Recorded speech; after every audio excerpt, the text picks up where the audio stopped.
ZEE5 ಇರುವಾಗ ನೀವು ನಿಮ್ಮ ನೆಚ್ಚಿನ ಶೋಗಳನ್ನ ಎಂದಿಗೂ ಮಿಸ್ ಮಾಡಿಕೊಳ್ಳುವುದಿಲ್ಲ. ಅದು ಸಂಪೂರ್ಣ ಉಚಿತವಾಗಿ. ನನ್ಗಿರೋ ಒಬ್ಳೆ ಮಗಳನ್ನ ನೀನು ಮೈದಾ ಚಿರುಗೆ ಮದುವೆ ಮಾಡ್ಕೊಟ್ಬಿಟ್ರೆ ಈ ಆಸ್ತಿ ಎಲ್ಲ ನಿನಗೆ ತಾನೇ ಸೇರ್ಬೇಕು.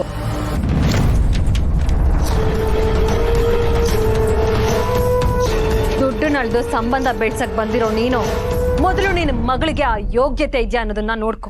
ಸೌಂದರ್ಯ ಆಗಲ್ಲ ಅನ್ಬೇಡಮ್ಮ. ಚಿಕ್ಕ ವಯಸ್ಸಿಂದ ನನ್ನ ಮಗಳಿಗೆ ಚಿರುನೇ ನಿನ್ ಗಂಡ ಅನ್ನೋದನ್ನ ಮನ್ಸಿಗೆ ತುಂಬಿಟ್ಟಿದ್ದೀನಿ. ಈಗಲೂ ಅಷ್ಟೇ ಮದುವೆ ಬಗ್ಗೆ ಮಾತಾಡ್ಕೊಂಡ್ ಬರ್ತೀನಿ ಅಂತ ಮಾತು ಕೊಟ್ಟಿದ್ದೀನಮ್ಮ. ದಯವಿಟ್ಟು ಆಗಲ್ಲ ಅಂತ ಹೇಳ್ಬೇಡಮ್ಮ. ಕೊನೆವರೆಗೂ ಅಣ್ಣನಾಗೆ ಇರ್ಬೇಕೆ ಹೊರತು ಬೀಗನಾಗೋ ಆಸೆ ಇಟ್ಕೋಬೇಡ. ಈ ತರ ಆಲೋಚನೆ ಏನಾದ್ರೂ ನಿನ್ನ ಮನ್ಸಿಗೆ ಇನ್ನೊಂದ್ಸತಿ ಬಂದ್ರೆ ಅಣ್ಣ ಸಂಬಂಧಕ್ಕೂ ಬೆಂಕಿ ಇಡ್ಬೇಕಾಗತ್ತೆ.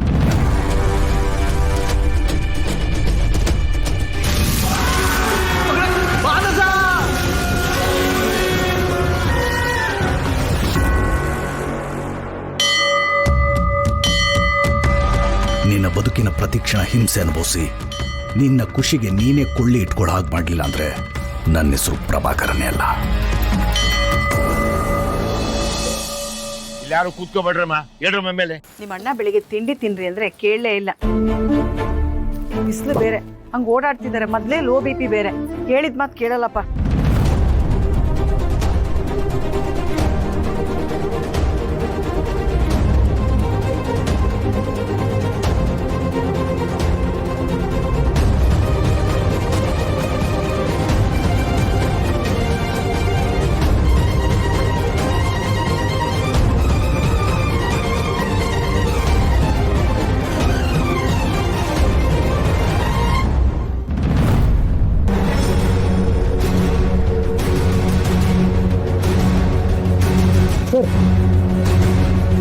ಸರ್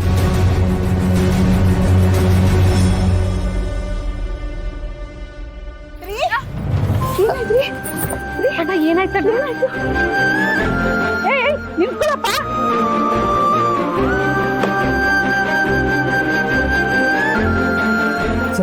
ಸರ್ ಕೊಡಿ.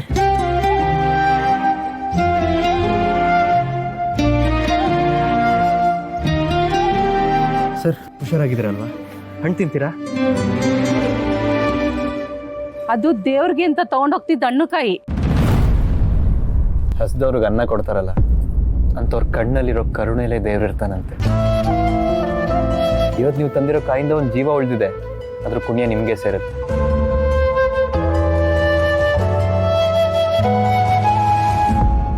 ತಗೊಳ್ಳಿ, ಇವತ್ತು ಭರ್ಜರಿಯಾಗಿ ದೇವ್ರಿಗೆ ಪೂಜೆ ಮಾಡಿಸಿ. ಏನಪ್ಪಾ ಇವ್ರ ಪ್ರಾಣ ಉಳ್ಸಕ್ ಹೋಗಿ ನೀನ್ ಬೆನ್ನಕ್ಕೆ ಪೆಟ್ಟು ಮಾಡ್ಕೊಂಡಿದ್ಯಾ? ಅದೇನಿಲ್ಲ ಅಮ್ಮ, ಸಣ್ಣ ಗಾಯ ಅಷ್ಟೇ.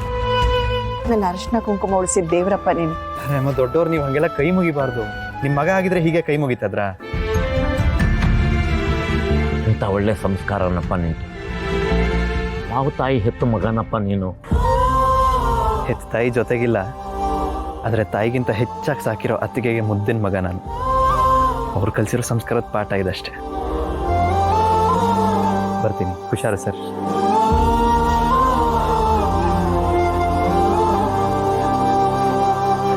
ಎಂಥ ಚಿನ್ನದಂತ ಹುಡುಗಾರಿ. ಇಂಥ ಹುಡುಗ ನಮ್ಮನೆ ಅಳಿಯ ಆದ್ರೆ ಚೆನ್ನಾಗಿರುತ್ತೆ ಅಲ್ವಾ?